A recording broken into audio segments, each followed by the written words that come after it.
Pero when I was starting talaga, merong times. And talagang roller coaster talaga. Actually, isa yun sa mga challenges kasi na-fired ako sa work. Something within in me still felt empty.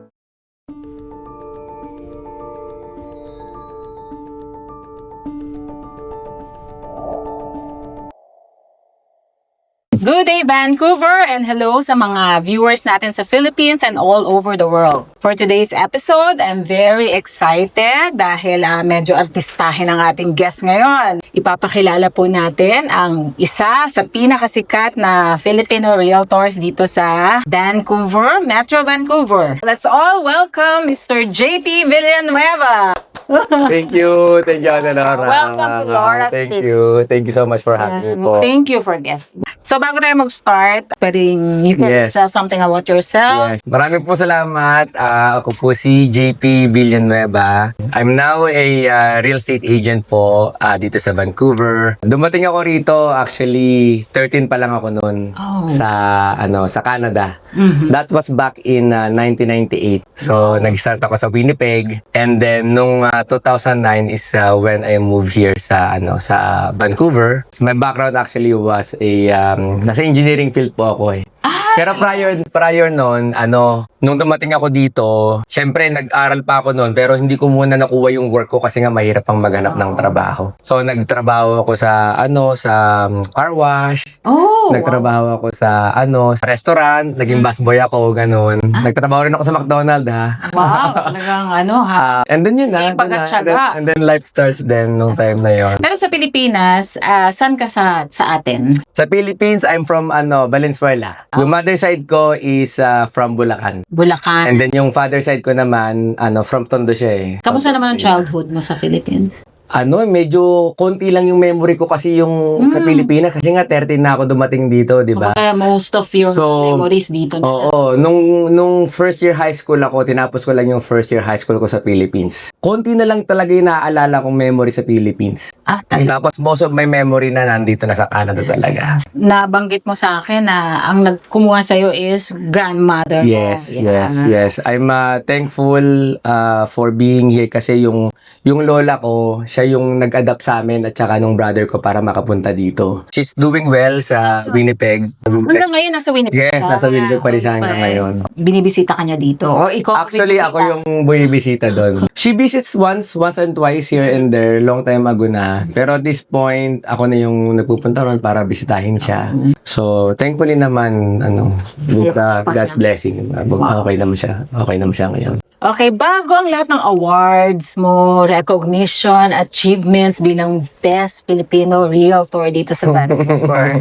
Diba? Talagang talagang Thank you. Sino si JP Villanueva talaga? Wow. Yes. So, JP Villanueva, well, until now naman, I'm still a simple, humble person. I have a family of 4 with 2 kids. Matanong ko, babae at lalaki? 2 boys. 2 Yeah, boys. 2 boys. Age 11 and 13. So, back then, nasa engineering field, I love camping. So, what kind of engineering? Mechanical engineering. So, nasa design field. And then, after the design field, they moved me into manufacturing. So, nag-start ako ng mag-manufacture ng mga parts. Dahil sa experience, minove na nila ako sa project management. So, parang entire project na. So, dito mo kinuha yung course mo, mechanical engineering ba? Actually, in Winnipeg. In Winnipeg? Dahil doon ako lumaki. It was a decent family lifestyle, and I was making actually a decent income.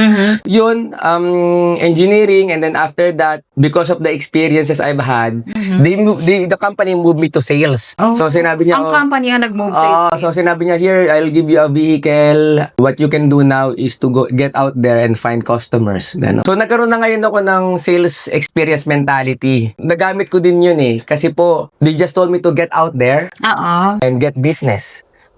For the company. So, parang sila yung nag-suggest sa'yo. Nakita ang kanila ng potential. So, yun. So, na-move na ngayon ako sa sales. Yun doon na ako nag-grow as a person kasi you will face rejections at the end of the day. A lot of rejections, a lot of challenges. Actually, isa yan sa mga questions kasi yan ang ano no, number one sa sales Yes. na And experience. you will face many things, and it's up to you as a person if you are going to get affected by it, or are you just going to let it neutralize you and say to yourself that that's just the way it is. You have to move on. That's life. Diba? Yeah, that's just life. Yeah, Ganun face na. it. Oo. Kasi kasama siya eh. Kasi kung hindi mo siya i-appreciate, hindi mo ma-appreciate yung good things eh. You have to know the bad things in order for you to appreciate of the good things. Kung walang rejection, hindi mo, matitake mo for granted yung mga things na nangyari sa'yo eh. Oo. So, yun yung things na I consider na sinasabi ko sa sarili ko, okay, it's great that I've experienced it. Kasi na-appreciate ko yung mga things and I learn from it also. And also, para siyang nagiging challenge. Of course. Diba? Of course. And you Yeah. have to face those challenges in a way where, go for it. Kasi that's how you learn. So, yun doon na nabuo si JP. And then later on, nag-consider na ako sa real estate. Ano yung pinaka naaalala mo yung pinaka matinding pagsubok mo dito Oh, sa wow. Canada? I've been here in Canada now for 28 years na pala. 28 years since Wow. 1998. So it's been a long time. But I would say the biggest challenges I've had, syempre, yung pagiging naulila ako sa parents ko. Yeah. Kasi bata pa lang ako nung dumating na ako dito eh. You said No. you were 13, right? I was 13. So parang So dahil wala yung parents ko and I had nobody to rely to, kung sino lang yung mas matanda sa akin, doon lang ako nagre-rely. Actually, as I grow up, yung mga friends ko, mas matatanda sila sa akin. So, as I grow up, naging teenager ako and stuff, yung mga kaibigan ko, actually, mga tito-tita eh. talaga. Sila yung mga nagiging... matured. Mga matured, yes. Mas marami akong kaibigan na mas matured kaysa sa mga ka-age ko na mga kaibigan. Ano feeling mo kasi natututo ka? Kasi kapag ka nagbibigay sila ng advice, so doon na sila pinapakinggan ko and I learn from them. Good thing meron ka mga support system. Hindi mo maiiwasan yung pakiramdam na wala yung parents mo eh at the end of the day. Ngayon, syempre, na-appreciate ko yun na yung parents ko, they're doing well, they're happy, and I wanna return it in a way where I wanna spend time with them more now. So, kaya madalas din ako umuwi ng Philippines ngayon kasi gusto ko silang mabisita. May panahon ba na as a Pinoy realtor, meron bang nagkataon ba na wala kang sales for the whole month? Oo ano naman. yung Yes. pakiramdam at ano yung ginawa mong way para alam mo yun, ma-motivate ka pa? Well, fortunately, these times are very active, and I'm thankful for all the families that are referring me to the family they Word know. of mouth yan eh. Word of mouth at the end of the day. Pero when I was starting talaga, merong times. And talagang roller coaster talaga. Hindi ka nagkano na susuko na lang ako kasi Every day. talaga? Every day you feel like, eto na ba, parang napipil na down ka. Kasi nga, syempre, iba yung employed mindset eh. At saka iba yung you're making money out of a commission. So kapag ka nasa employee mindset ka lang or you working for a company, magtatrabaho ka lang ng 8 hours a day regardless of how you feel, and then you get paid. Pagdating naman kasi sa parang business mo na or self-employed, you have to find ways at the end of the day. Kailangan mo mag-find maging creative ka para makakreate ka ng mga exposure and to help families out there. So kapag may time na walang sales at the end of the day, siyempre, you have to think about like your expenses, your bills, and stuff like that. So, ang nagpapa-strengthen sa akin, yung yung activity. So, may different ways at the end of the day. Ang activity is you can call your past clients, for example. You can attend events. So, Okay? way yan para ma-expose ka. Way para ma-expose ka dyan. You can market yourself like Facebook posts, something like that. There are times where yung other realtors, interaction sa kanila, can I host your open house so that I can get exposed? Activity din yun. Kasi kapag nagpunta ka sa mga open house, then you may meet somebody na walang realtor or unrepresented, di ba? Yun ang mga certain activities para mas matuto ka pa. Always open your mindset. Don't stop. Kailangan mo talagang i-continue yung activity na yon. And sooner or later, talagang it will come at the end of the day. So, you have to stay positive at the end of the day. Just Actually, yun yung secret, no? Oo. Stay positive. Well, meron kasing times na you feel down, and I would say that's normal. Yes. What I've been telling to myself, and I learned this from other agent as well and other people, you cannot control your first thought kasi it all just comes out naturally. But you can control your second thought. So kapag ka nakaisip ka ng negative, Pwede mo siyang gawin positive. kasi dumating na yan eh. I don't feel good right now. I can't do this. Naturally dumarating na lang yan eh. Pero second thought, if you think about it again, maybe I can. Maybe I'll get ready. Maybe I can do this. Maybe I can make this call. Maybe I can get out there. No, so you have So yun yung parang way ko in order for me to lead at going to the right direction. Just find ways in order for you to think in a positive direction. Paano nagsimula yung journey mo bilang realtor? Sinabi mo na parang in-advise sales na punta ka sa sales. Pero yung bilang Pinoy realtor dito. Yes, a really funny story. Really? So, actually during COVID times, if you all remember 2021 yun, di ba? Actually 2020 pa nag-start yung COVID. Yeah.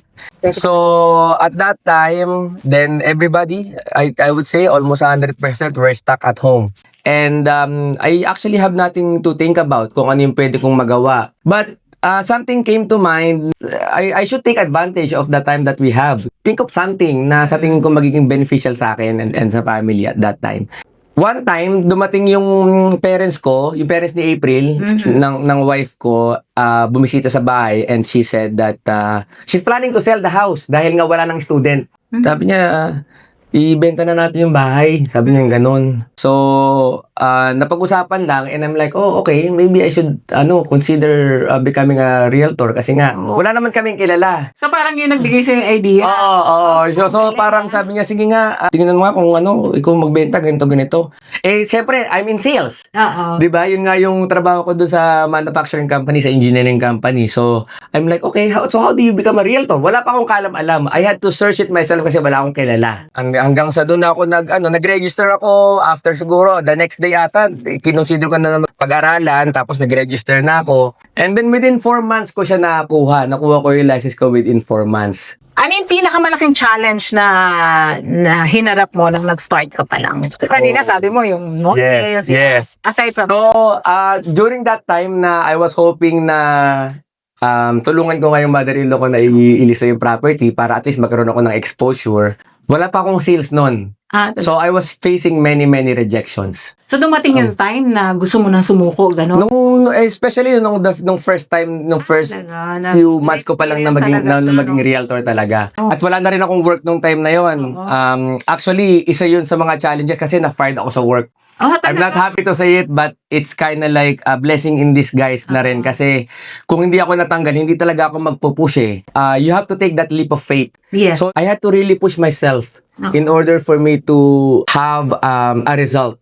Thankfully, after siguro 6 months, time frame, doon na ako nag-create ng first sale.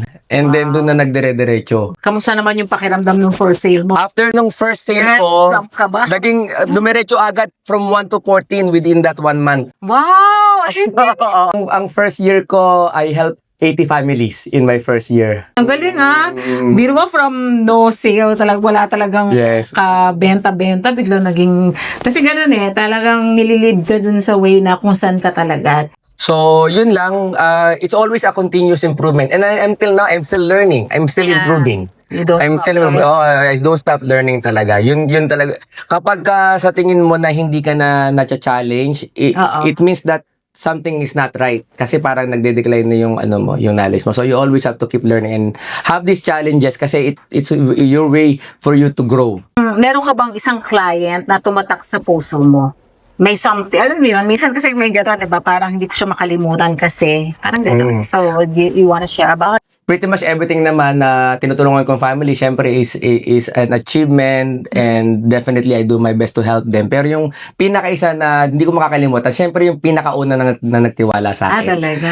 Dahil nga nung first talagang struggle talaga yung time na wala ka pang experience eh. Oo. She was actually my former financial advisor. And dahil sa budget ko, I actually meant to call her kasi gusto ko nang i-cancel.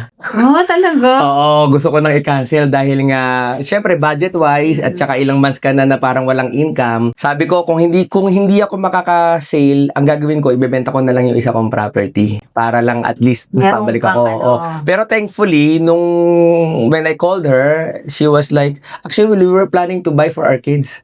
Oh. So, and I wanna help you. Doon ako naging thankful dahil hindi ko makakalimutan yung pagtulong niya sa akin. diba? Nagtrust siya sa akin. So, thankful ako kasi nagbigay siya sa akin ng mga criticism feedback Totoo. na nagamit ko para sa mga future clients ko pa. Which And is in true. addition of me helping her after that, nagpakilala pa siya ng iba ng mga family na natulungan ko din. Referral. So, napaka-thankful ko. Dito sa industriya mo na napakahalaga ng tiwala, paano mo to nabubuo at napapastay mo yung mga client mo sa'yo? You just have to always be there for them at the end of the day. Even if you can't answer Even if you're busy. or occupied ka for other things, you just have to let them know na I'll get back to you. Hindi yung ignore mo na lang. Lagi yan. Pag Oo. tinext ko yan, lagi So, may sagot yan. So thankful sila dahil dun sa mga things na kapag may mga question, then they know who to reach out. Anong pakiramdam mo pag nakikita mo natutupad yung pangarap ng isang pamilya na magkabahay? Oh my gosh. Alam mo ba yung pakiramdam na kapag ka napapakilala, yun yung parang adrenaline ko na kapag ka nire-refer ka kasi happy sila sa service mo. Oo. Hindi mo ma-explain yung feeling pero syempre gusto mo pang mas matulungan pa Lalo sila. ka pang... Oo. So definitely something to be proud of and I'm thankful naman na marami na ako natulungan na proud sa service ko sa kanila, di ba? Ayan. Ano ang pinakamagandang katangian ng ating mga kapwa Filipino clients? Aside sa pagiging humble, nandun na yung appreciative. So yun yung isa sa mga syempre That's yung pinaparamdam nila sa na masaya sila, di ba? Ayan, ito parang kape to ah. Ano nagbibigay sa'yo ng inspirasyon para bumangon araw-araw? Yes, syempre important yung family at the end of the day. Actually, meron akong gustong i-share and I live by this now for some time now and I call it the 4F. So, unang-una syempre family, Yes.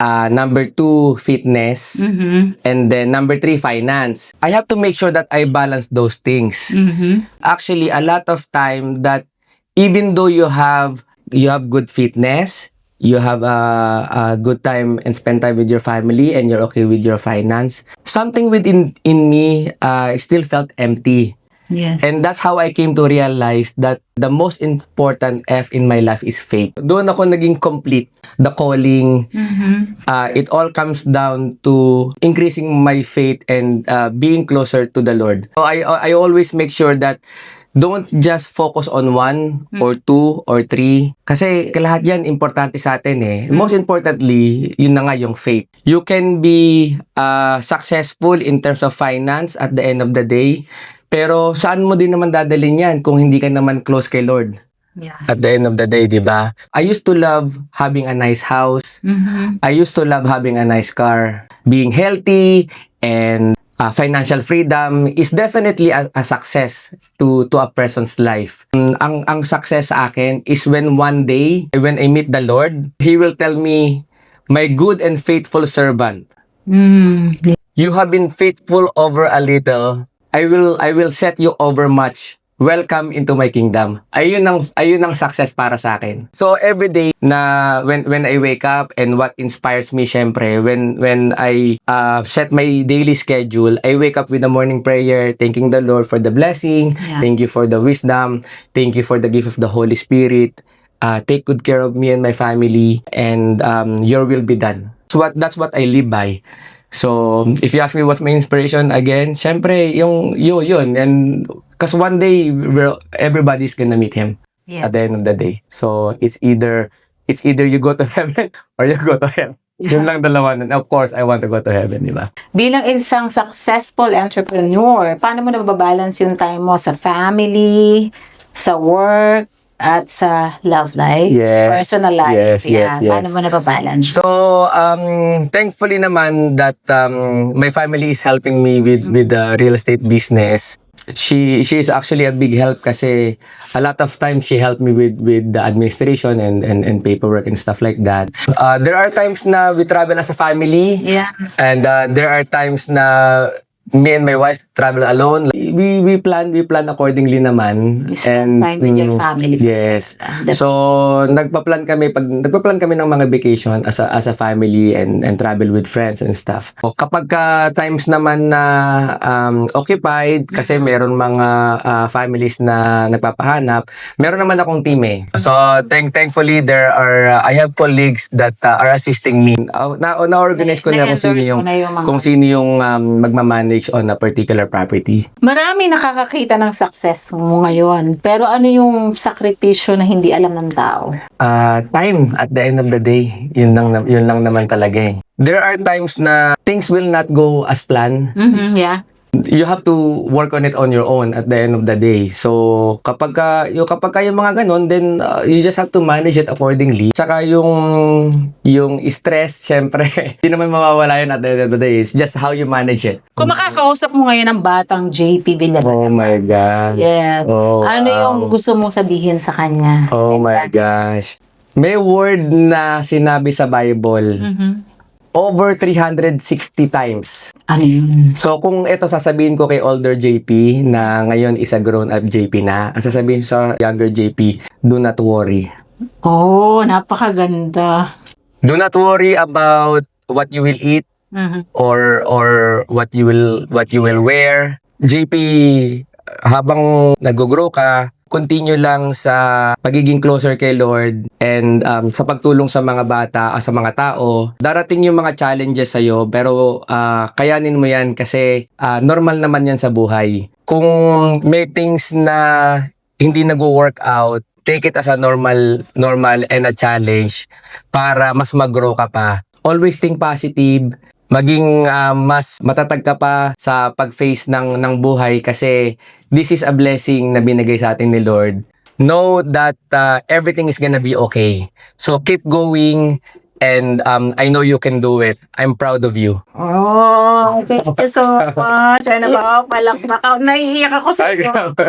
Kasi very ano yun ha. Kasi yung sabihin mo dun sa batang yung batang ikaw na don't worry. Diba? Ano sa tingin mo ang mas mahalaga sa pagiging realtor? Magaling sa sales o may mabuting puso? Siyempre naman yung mabuting puso at the end of the day.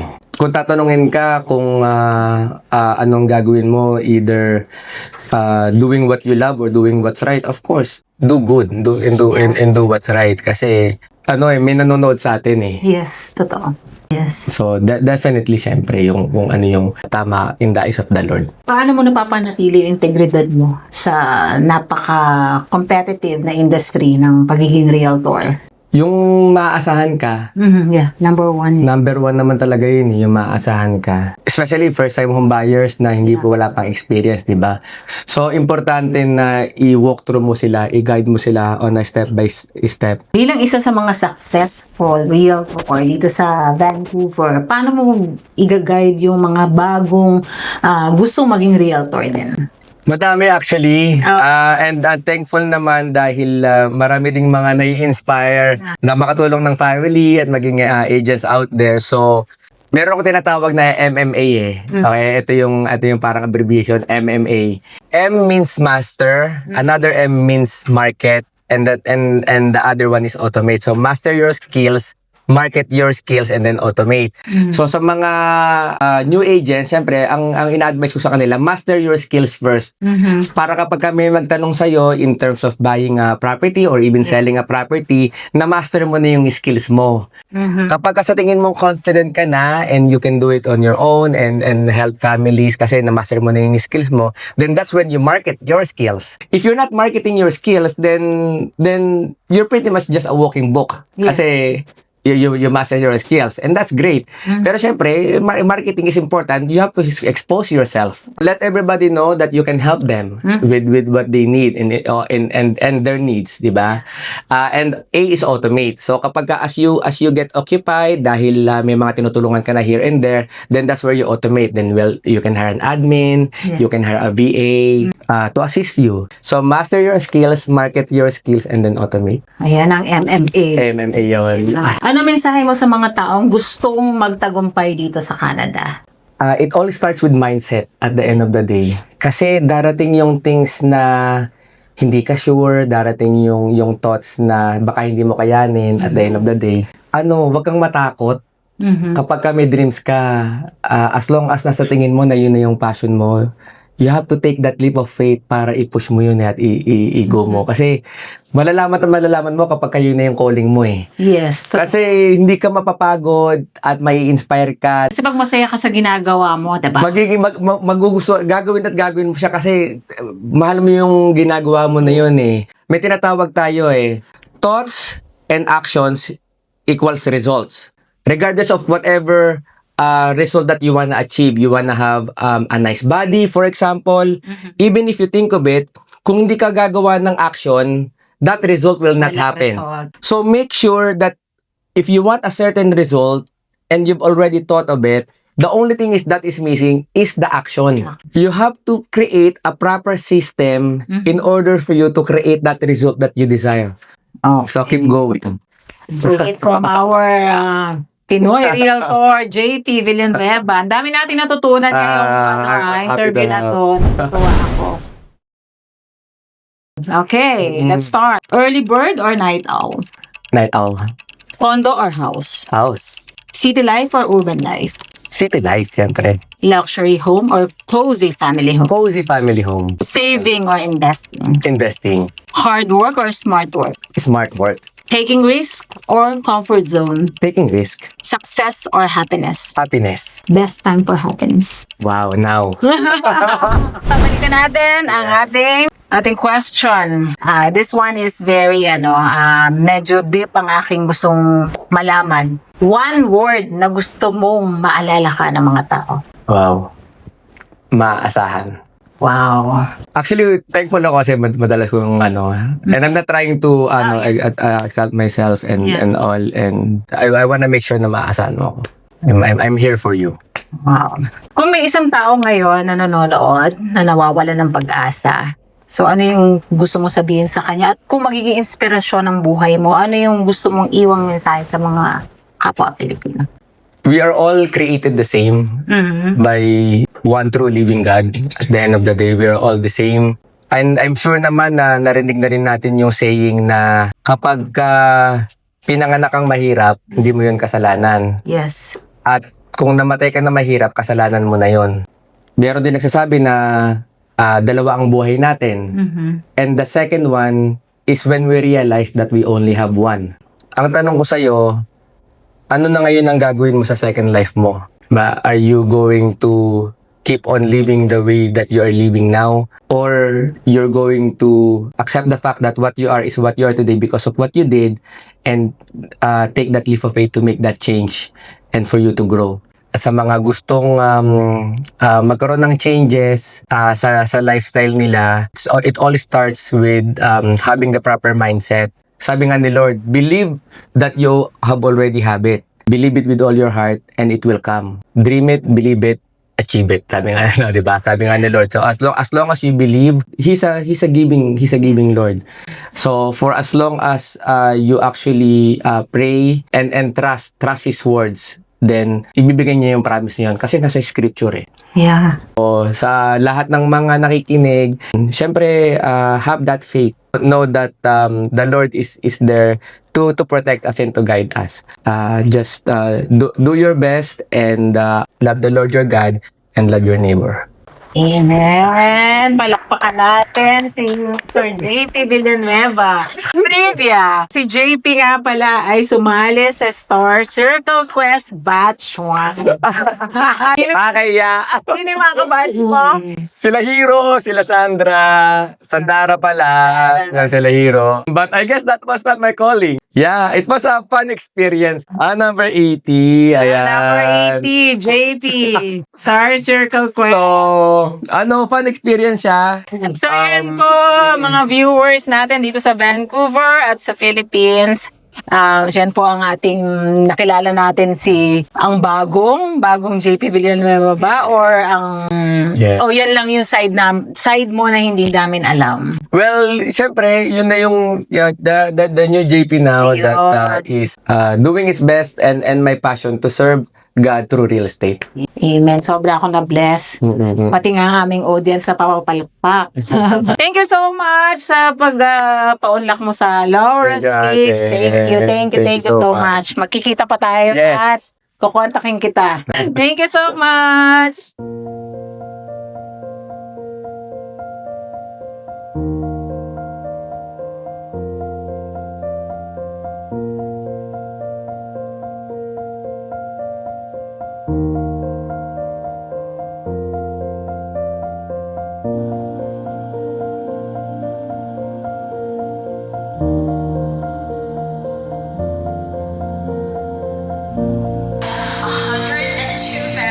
Achieve over 70.8 million in transactions, known for disciplined and focused execution